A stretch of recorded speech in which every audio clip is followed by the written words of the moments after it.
Hello प्यारे बच्चों, कैसे हैं आप सभी। चलिए इस वीडियो में हम सब समझेंगे कक्षा 6 की वर्कशीट नंबर है 30, जो कि 29 अक्टूबर 2021 की वर्कशीट है। और आज का विषय है बच्चों विज्ञान। और इस वर्कशीट में जो हम टॉपिक समझेंगे वो है पौधों को जानिए। तो बच्चों, अगर आपको मेरी डेली की वर्कशीट्स की जो वीडियोस हैं पसंद आ रही हैं, अगर आपको इनसे चीज़ें समझ में आ रही हैं, तो इनको आप ज़रूर लाइक करें। आप अपने फीडबैक्स कमेंट सेक्शन में जाके कमेंट कर सकते हैं। आप जितना ज़्यादा लाइक एंड कमेंट करेंगे, इन वीडियो का रीच उतना ज़्यादा बढ़ेगा। आप चाहें तो इन वीडियोज़ को अपने फ्रेंड्स के साथ शेयर भी कर सकते हैं और इस चैनल को आप सब्सक्राइब कर लें। तो चलिए इस वर्कशीट को हम शुरू करते हैं। पानी ज़मीन पर गिरता है और पौधों की जड़ों द्वारा अवशोषित हो जाता है, जहाँ से पानी तने और पत्तियों तक जाता है। तो देखिए, ये है ज़मीन यानी कि मिट्टी, और मिट्टी में होती हैं पौधों की जड़ें। और ये जड़ें इस ज़मीन में आसपास जितना पानी होता है उन पानी से ही कुछ पानी अवशोषित कर लेती हैं, और ये पानी फिर जाता है तनों में, और तनों के द्वारा फिर ये पानी पहुंचता है पत्तियों में। ठीक है, यह पानी वाष्प में परिवर्तित होकर पत्तियों से वाष्प के रूप में वातावरण में चला जाता है। तो देखो, जैसे हम पानी पीते हैं और फिर हमें बाद में पसीना आता है, और पसीना हमारे शरीर से त्वचा के माध्यम से बाहर आता है। मतलब हमारी त्वचा पे बहुत छोटे छोटे से छेद होते हैं जो हमें नज़र नहीं आते हैं, पर यहाँ पे हमारी त्वचा पे छेद होते हैं, और उन्हीं छेद से हमारे शरीर से पानी बाहर निकलता है पसीने के रूप में, और फिर कहाँ चला जाता है, वातावरण में चला जाता है। सेम ऐसे जो पौधों की पत्तियां हैं, अगर आप इनको ध्यान से देखेंगे तो इन पत्तियों के उल्टी साइड बहुत छोटे छोटे से छेद होते हैं।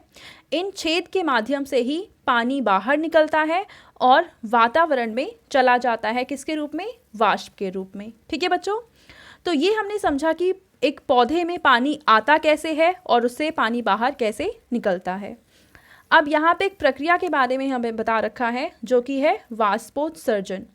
वह प्रक्रिया जिसमें पौधों के वायवीय भागों से पानी या जल की बूंदों का वाष्प के रूप में ह्रास होता है। तो इन शॉर्ट, वाष्पोत्सर्जन का मतलब होता है पौधे के शरीर से पानी का नुकसान होना या पानी की हानि होना। ठीक है, पत्ती में उपस्थित स्टोमेटा द्वारा जल वाष्प वातावरण में बाहर निकलता है। तो जैसे मैंने आप सभी को बताया अभी कि पत्ती के उल्टी साइड बहुत छोटे छोटे से छेद होते हैं, उन छेद को ही हम कहते हैं स्टोमेटा। ठीक है, स्टोमेटा यहाँ पे लिखा भी हुआ है उन्होंने, देखो यहाँ पे।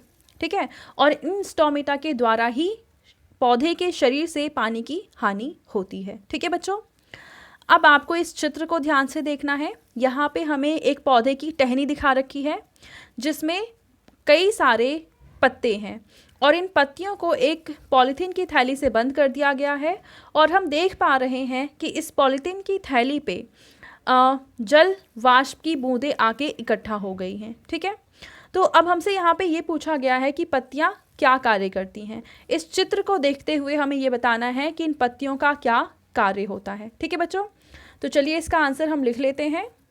तो बच्चों, आप इसका उत्तर लिखेंगे कि पत्तियां प्रकाश संश्लेषण की प्रक्रिया द्वारा भोजन बनाती हैं, और दूसरा आप लिखेंगे कि पत्तियों द्वारा वाष्पोत्सर्जन किया जाता है। ठीक है, हालांकि इस चित्र में तो हमें स्पेसिफिकली सिर्फ वाष्पोत्सर्जन ही बताया हुआ है, पर पत्तियों के आप ये दोनों काम लिख सकते हैं। ठीक है, चलिए आगे देखते हैं। अगला टॉपिक है पौधे भोजन कैसे बनाते हैं। पौधे अपना भोजन पत्तियों में बनाते हैं, क्योंकि वे अपना भोजन मिट्टी या पानी से नहीं ले पाते हैं। यानी पौधों को भोजन ना तो मिट्टी से मिलता है ना ही पानी से मिलता है। जो पौधे की पत्तियां होती हैं, इन पत्तियों में ही खाना बनाया जाता है। पत्तियां पौधे के लिए भोजन बना पाती हैं। क्यों बना पाती हैं? क्योंकि वे हरी रंग की होती हैं। पर अब आपके मन में ये प्रश्न आएगा कि अगर पत्तियां हरी होती हैं तो इसका खाना बनाने से क्या काम। तो देखो, पत्ती में क्लोरोफिल नामक एक हरा वर्णक होता है, यानी क्लोरोफिल नाम का एक पदार्थ पत्तियों में उपस्थित होता है, और क्लोरोफिल हरा वर्णक होता है, और इस कारण से ही पत्तियां हरी होती हैं। ठीक है, पत्ती सूर्य के प्रकाश, पानी, कार्बन डाइऑक्साइड और क्लोरोफिल की उपस्थिति में अपना भोजन बनाती है। यानी पौधों को भोजन बनाने के लिए किन किन चीज़ों की ज़रूरत होती है? सूर्य का प्रकाश जो कि सूरज से मिलता है, पानी जो कि मिट्टी से मिल जाता है, उसके बाद है कार्बन डाइऑक्साइड जो कि हवा में होता है, उसके बाद है क्लोरोफिल जो कि पत्तियों में ही मौजूद होता है। ठीक है, पौधों द्वारा भोजन बनाने की इस प्रक्रिया को प्रकाश संश्लेषण कहते हैं। यानी पौधे जिस प्रक्रिया के द्वारा अपना भोजन बनाते हैं उसका नाम है प्रकाश संश्लेषण। ठीक है बच्चों, अब यहाँ पे हमें कुछ वाक्य दे रखे हैं और हमें बताना है कि ये सत्य हैं या असत्य हैं। पहला है, भोजन को एक पौधे बनाने के लिए ऑक्सीजन की आवश्यकता होती है। यहाँ पे थोड़ा सा यहाँ पे गलत लिख रखा है इन्होंने। तो यहाँ पे प्रश्न ये पूछा जा रहा है कि पौधों को भोजन बनाने के लिए ऑक्सीजन की आवश्यकता होती है या नहीं होती है। तो हम देखो, पौधों को ऑक्सीजन की आवश्यकता नहीं होती है, तो हम यहाँ पे लिखेंगे असत्य, क्योंकि इन्होंने ये लिखा है कि ऑक्सीजन की आवश्यकता होती है। बी पार्ट है कि पौधों को मिट्टी से भोजन मिलता है। तो क्या पौधों को मिट्टी से भोजन मिलता है? नहीं मिलता है, तो ये भी असत्य है। उसके बाद है कि पौधे अपने हरी पत्तियों में भोजन बनाते हैं। तो क्या पौधे हरी पत्तियों में भोजन बनाते हैं? तो बिल्कुल बनाते हैं, ये बात सत्य है। अगला है, प्रकाश संश्लेषण के लिए सूर्य के प्रकाश की आवश्यकता होती है। तो हाँ, हमने अभी देखा कि सूर्य का प्रकाश ज़रूरी होता है, तो ये भी सत्य है। और इसके बाद है कि पौधे को सूर्य से भोजन मिलता है। क्या पौधों को सूरज से भोजन मिलता है? नहीं मिलता है, तो ये असत्य है।